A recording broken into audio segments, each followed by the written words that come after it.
बिस्मिल्लाहिर्रहमानिर्रहीम। अस्सलाम वालेकुम दोस्तों, मैं आपकी खिदमत में हाजिर हूँ फॉरेक्स मार्केट में गोल्ड के इंट्राडे और शॉर्ट टर्म एनालिसिस के साथ। दोस्तों, ये वीडियो हम फ्राइडे वाले दिन के लिए बना रहे हैं, तो अभी कुछ टाइम बाकी है, 10:49 हुए हैं। तो मैंने कहा चलो ये वीडियो थोड़ी जल्दी बना लेते हैं। तो इस वक्त मार्केट 2354 2355 के ऊपर ठहरी हुई है। H4 का टाइम फ्रेम है, H4 की कैंडल बोलिंजर के मूविंग एवरेज की सपोर्ट लेके ठहरी हुई है, और इस सपोर्ट का इसने बहुत अच्छे तरीके से इस्तेमाल किया। और प्रीवियस जो हाई हैं हमारे पास वो पड़े हुए हैं 2365 के ऊपर। ये मैं MT4 के हिसाब से बता रहा हूँ, ट्रेडिंग व्यू में हम बाद में जाएंगे। 2365 के ऊपर ये हाई है। 2365 से नीचे जो हाई है वो है तकरीबन 5960। तो ये दो ऑप्शन है हमारे पास, 60 तक भी जाना पड़ेगा, पहली बात तो ये है। और 63 तक भी पॉसिबल है कि मार्केट चली जाए, यहाँ तक 63 64, बल्कि ये 65 है, 65 66 ये हाई ब्रेक कर दिया। ये वाला हाई आप जो देख रहे हैं 65 66, इसके ऊपर कैंडल आ गई तो साफ ज़रा फिर कहानी दूसरी शुरू हो जाएगी। दूसरी कहानी तो दूसरे अल्फाज में शुरू हो चुकी है। पिछले 2 दिन मार्केट कुछ न्यूज़ की वजह से थोड़ा डिप लगाया, लेकिन आज मेरे ख्याल में जब 30 ईयर बॉन्ड यील्ड का डेटा आया तो उसमें मार्केट ने खासा बूम दिखाया, और वो बूम इस वक्त तक मौजूद है, और इवन अपने लेवल भी इसने क्रॉस कर लिए। सेलिंग में तो नहीं थी, ये तो बात कंफर्म है, बहरहाल थोड़ी देर के लिए नीचे उतरी थी। सेलिंग में मैंने बताया था गालबन आपको कि 2200 तक आ जाती, 2300 है ना, ये वाला लेवल छोड़ देती, तो तब हम कह सकते थे कि मार्केट वाकई संजीदा है सेलिंग में आने के लिए। लेकिन मार्केट 2 दिन तक तो गालबन 1 या 2 दिन तो ठहरी है निचले एरियाज़ में, लेकिन आज फिर मार्केट ने अपनी वही डायरेक्शन दिखाई, वही तेवर दिखाए, और मार्केट इस वक्त 56 के ऊपर, $1 और ऊपर हो गई है, 56 के ऊपर पहुंच चुकी है। तो मैं जिस तरह पहले बता चुका हूं, प्रीवियस एक हाई है हमारे पास 60, तो ये भी ब्रेक हो सकता है, और दूसरा हाई है 64 65। ठीक है जी, तो यहाँ तक तो पहुँचना चाहिए और पहुँचेगी भी मार्केट। तो इसके ऊपर जब ब्रेक करेगी तो फिर देखेंगे अगले लेवल जो है ट्रेडिंग व्यू में जाके। H1 में स्ट्रॉन्ग मार्केट जा रही है और बड़ी तेज़ी से ऊपर जा रही है। RSI को देखें तो ये भी अभी गुंजाइश बाकी है, इसमें अभी स्पेस बाकी है, मार्केट मज़ीद भी ऊपर जा सकती है, 56 तक तो पहुंची हुई है बहरहाल। तो दिलचस्प बात बताऊं कि मार्केट छोटे टाइम फ्रेम में जाते हैं। जिस वक्त मार्केट ने डिप लगाया अपना, हमारा सेल का सिग्नल पड़ा हुआ था 37 है, ये है 32। यहाँ 32 के ऊपर मैंने सेल की तमाम ट्रेड्स क्लोज करवाई और डैशबोर्ड क्लियर करने का कहा ग्रुप्स में, तमाम ग्रुप्स में। तो मुझे शक पड़ चुका था मार्केट की नीयत का ना, मुझे शक यहीं से पड़ चुका था।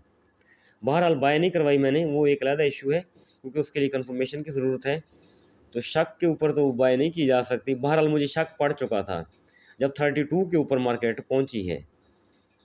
ट्रेडिंग व्यू भी देख रहा था, उधर लेवल भी देख रहा था मैं, वीकली मंथली। ठीक है जी, तो मुझे शक पड़ गया था कि इधर से मार्केट कोई ड्रामा करेगी हमारे साथ, और बिल्कुल सेम एज इट इज़ हुआ।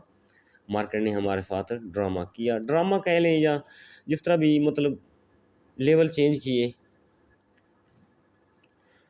तो ये बात यहाँ हुई, मैं M15 में बैठा हुआ था और इसको देख रहा था। यहाँ मैंने डैशबोर्ड आप लोगों के क्लियर करवाया सेलिंग के हवाले से। ट्रेडिंग व्यू में घंटे वाले टाइम फ्रेम में आ गए हैं, तो ये मैंने सारे वो अपने इंडिकेटर जो है ना वो सेट करके रखे हुए हैं। तो इंडिकेटर के मुताबिक भी हमारे पास 65 बन रहा है TP। इस वक्त मौजूदा जो सिचुएशन है मार्केट की, इस वक्त तक 65 बन रहा है। तो अभी लाइनों को डिस्कस कर लेते हैं हम। फिर से इसको हम हटा ही देते हैं, ये हमें थोड़ी कन्फ्यूजन पैदा कर रहा है। तो ये हट गया है, थोड़ा डैशबोर्ड क्लियर हो गया है। तो यहाँ दो चीज़ें थी जिसकी बिना पर मैंने आपको सेलिंग क्लोज करवाई, ठीक है। वो चीज़ मैं क्या देख रहा था, ये देखें, ये है हमारे पास लेवल। कौन सा level? Weekly level. Market weekly की सपोर्ट ले रही थी, बार बार सपोर्ट ले रही थी, और साथ में पीवट भी पड़ा हुआ था। देखें, ये पीवट है हमारे पास। तो मैंने इसको गौर से देखा, मैंने कहा मार्केट की नीयत कुछ ठीक नहीं है, सेलिंग क्लोज करवा दें। तो सेलिंग मैंने क्लोज करवाई, तो मार्केट ऊपर गई। ऊपर कुछ दोस्तों ने मुझे वॉइस की, मैसेज किया कि सर सेल करें। मैंने कहा नहीं, सेल नहीं करनी है आपने, जब 46 43 के ऊपर मार्केट पहुंची हुई थी। तो सेलिंग मैंने उनको रोक दिया, मना कर दिया। तो अब कम से कम डबल टॉप भी आप कंसीड करें। सॉरी, नेट का इशू चल रहा है मेरे पास। डबल टॉप भी कंसीड करें तो डबल टॉप हमारे पास ये बनता है 59 बनता है। मैं थोड़ा सा क्लियर करके बताता हूँ आपको।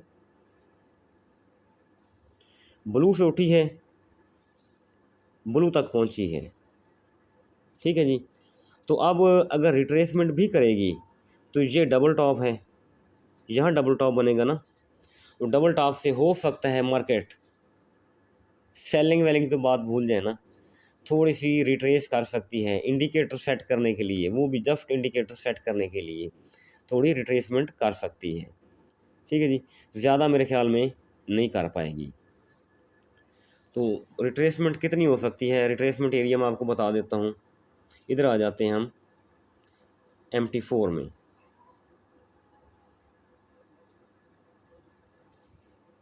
इस वक्त तक अभी तो मार्केट ने थोड़ा ऊपर और भी जाना है ना,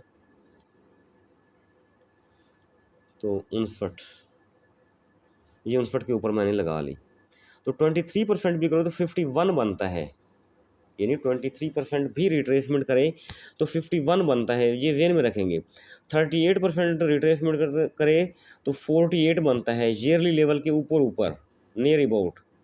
यानी रिट्रेसमेंट अगर करना चाहे, मार्केट नीचे आना चाहे, तब भी मार्केट से ईयरली लेवल नहीं छूटेंगे। मार्केट ईयरली लेवल के ऊपर पड़ी हुई है, इसको हम रिमूव कर देते हैं। तो इसका मतलब ये हुआ कि अगर मार्केट नीचे आती भी है तो फिर वही बात हुई कि ईयरली की सपोर्ट लेगी। ये देखें ना, इंपॉर्टेंट बात आप सोचें, नीचे आती है रिट्रेसमेंट करने तो ईयरली की सपोर्ट लेगी 49 की। तो ईयरली की जब सपोर्ट लेगी तो क्या होगा, अभी देखें मैं आपको क्लियर करता हूँ। वीकली के लिए तो वीकली तक पहुँच गई है, उसने अपना वादा सच कर दिखाया, ठीक है ना जी। इधर देखें, ये ब्लू नज़र आ रही है, मैं एरो लगा के दिखाता हूँ आपको, ठीक है। ब्लू तो ब्लू तक ही आई है, यहाँ भी इसने अपना वादा सच किया। तो आगे देखते हैं, अगर रिट्रेसमेंट करने नीचे आती है मार्केट, वीकली सॉरी ईयरली की सपोर्ट लेके ऊपर उठती है, तो 2409, वही पुरानी बातें, वही पुराने फसाने फिर से मार्केट को दोहराने हैं या दोहरा रही है, एक ही बात है। तो ये फिलहाल गेम बन रही है इस वक्त तक मार्केट के हवाले से। रिट्रेसमेंट में मेरे ख्याल में ना बैठा जाए। अगर मार्केट नीचे गिरती है तो हम यूनिट डायरेक्शन बैठेंगे, एवरी डिप बाय करेंगे, सेल को स्किप करेंगे। तो इंशाल्लाह लेवल मैं आपको बताता रहूँगा वक्तन फ़वक्तन ग्रुप में, जिस तरह भी लेवल अपडेट होते रहे वो इंशाल्लाह मैं आपको बताता रहूँगा। तो सिचुएशन ये है, कहानी ये है। मेरे ख्याल में बस वीडियो इतनी बन सकती है कि एवरी डिप बाय लेवल ये वाले हैं कि 59 को तोड़ेगी तो इसके ऊपर एक रेजिस्टेंस पड़ी हुई है 66 वाली। इससे पहले तो इसको नहीं तोड़ा, मार्केट ने 2 दफ़ा टैप किया, टैप करने के बाद नीचे आ गई। अच्छा, यहाँ दिलचस्प बात पैदा होती है, ये मंथली था ना, तो यहाँ तक आना चाहिए था 2291 तक, लेकिन दिलचस्प बात यहाँ है, ये सोचने की बात है कि मार्केट में बुलिश जो है ना स्टेमिना कह लें या पोटेंशियल कह लें, वो इतना था कि मार्केट ने इसको मंथली टू मंथली नहीं आने दिया, बस यहीं इसकी ब्रेक लगवाई।